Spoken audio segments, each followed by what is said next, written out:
Jacinda Ardern. Elected as the Prime Minister of New Zealand in 2017 and retaining the position with a landslide victory in 2020, she became the world's youngest female head of government and the second woman ever to give birth whilst in office. Compassionate, honest, and popular, her leadership has raised the bar for elected officials the world over.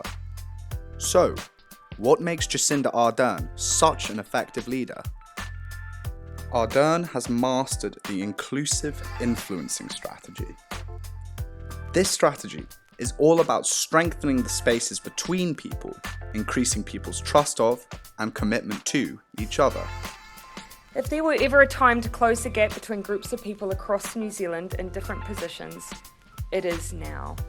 Success or failure of inclusive influencing depends on the ability to bring people together, leaving room for others to speak and be heard, and setting an empathetic, modest, and transparent example to follow. Ardern focuses not on promoting her own ideas and interests, but rather on consensual dialogue, allowing individuals to come together in agreement. Rather than basking in the limelight, as some politicians are wont to do, Ardern presents herself as equal to her citizens, as she did when announcing her pregnancy in 2018. I am not the first woman to multitask. I'm not the first woman to work and have a baby.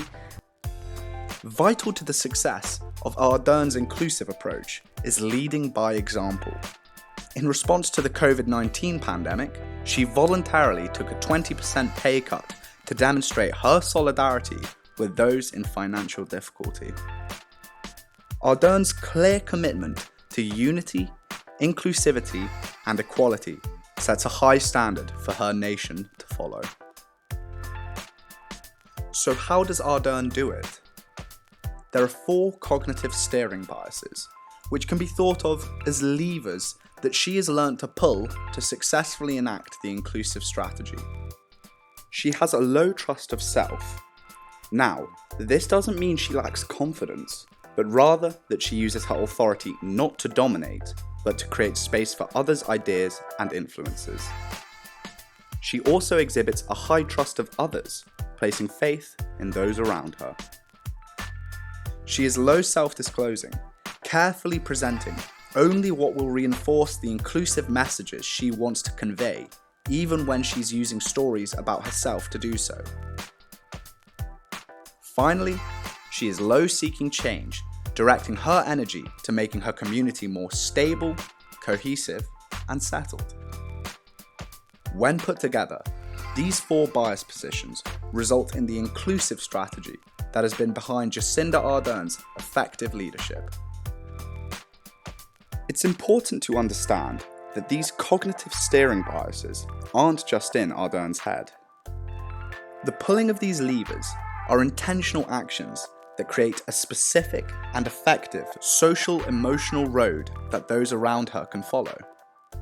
In creating this road, she steers her followers' responses, shaping New Zealand around her principles of compassion, empathy, and kindness. Jacinda Ardern demonstrates how successful you can be if you know how to use the right influencing strategy for the right purpose at the right time. So when is the inclusive strategy most effective in the workplace?